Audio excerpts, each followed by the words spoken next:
تو سلام دینا سنت ہے اور اس کا جواب کہتے ہیں واجب ہے، یہ ضروری یہ بات ہے؟ بہت عمدہ، بہت پیارا سوال آپ نے کیا کہ سلام دینا سنت ہے۔ اعلی حضرت عظیم البرکت شاہ امام احمد رضا خان فاضل بریلوی علیہ رحمۃ الرحمن نے فتاوی رضویہ شریف کے اندر یہ بات لکھی ہے کہ کوئی شخص کسی شخص کو سلام دیتا ہے، جیسے آپ ہیں، میں آپ کو کہتا ہوں السلام علیکم ورحمۃ اللہ وبرکاتہ، اب میرا سلام آپ نے سن لیا، یعنی میرے منہ سے آپ نے کلمات یہ سن لیے، لیکن آپ جواب نہیں دیتے تو آپ گناہ گار ٹھہریں گے۔ اور سلام کا جواب دینا اعلیٰ حضرت نے واجب لکھا ہے، اور اگر آپ نہیں دیں گے تو آپ کو واجب ترک کرنے کا گناہ ملے گا۔ گناہ ملے۔ جی جی۔ اچھا، اس میں حکمت کیا ہے کہ ایک بندہ دے رہا ہے اسلام لیکن سنت ہے، لیکن اس کا جواب دینا واجب ہے، ضروری کیوں ہے جواب؟ اچھا، بہت عمدہ، بہت پیاری، بہت پیارا۔ اب بلکہ یہاں پہ نبی پاک صلی اللہ تعالیٰ علیہ وسلم کے بعد جبریل امین آئے نا، انہوں نے بھی کہا السلام علیکم، اور آقا کریم علیہ الصلوۃ والسلام نے جبریل امین کو بھی وعلیکم السلام کہا۔ یعنی دیکھیں، اگر فرشتہ بھی اگر آپ کو سلام کہتا ہے نا، سلام آپ کی ذات پہ دے رہا ہے، تو اس کا جواب دینا ضروری ہے، کہ اللہ کے نبی نے دیا ہے، فرشتوں کو بھی جواب دیا ہے۔ تو اب اس کے جو آپ کا کوشچن ہے کہ اب ایک بندہ سلام دیتا ہے اور دوسرا اس کا جواب نہیں دیتا، یا اگر جواب دینا کیوں ضروری ہے؟ اس کی وجہ یہ ہے کہ دیکھیں، اس کا مطلب پہلے سمجھیں، سلام کا مطلب معنی میں پتہ ہونا چاہیے کہ سلام کا معنی کیا ہے۔ سلام کا معنی ہے آپ کے اوپر سلامتی ہو، رحمت نازل ہوں، برکت نازل ہوں، یعنی یہ دعائیہ کلمات ہیں۔ اچھا، یہاں پہ ایک روک کے میں آپ کو ایک اور بات ہے ناظرین، یہ بڑی توجہ والی بات ہے۔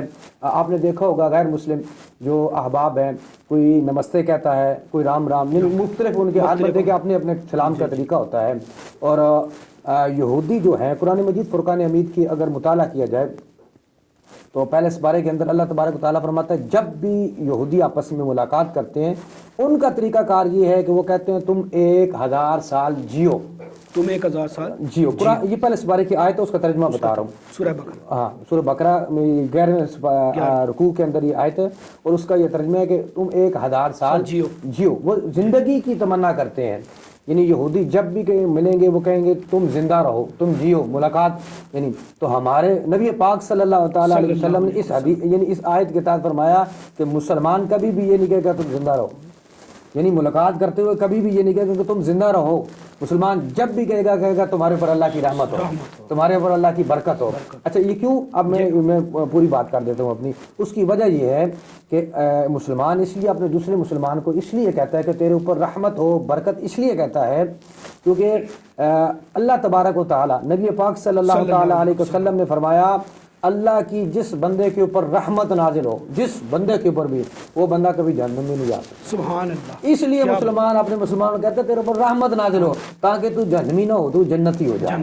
تو اب ہو سکتا ہے میرے منہ سے کلمات نکلیں اور آپ کے اوپر رحمت نازل ہو جائے، میں اللہ کے نزدیک بڑا نیک ہوں، ہو سکتا ہے آپ اللہ کے نزدیک بڑے نیک ہو، آپ کی وجہ سے میرے اوپر رحمت نازل ہو جائے، تو آپ کی وجہ سے میری بھی بخشش ہو جائے گی، اور ہو سکتا ہے میری وجہ سے آپ کی بخشش ہو جائے۔ سبحان اللہ۔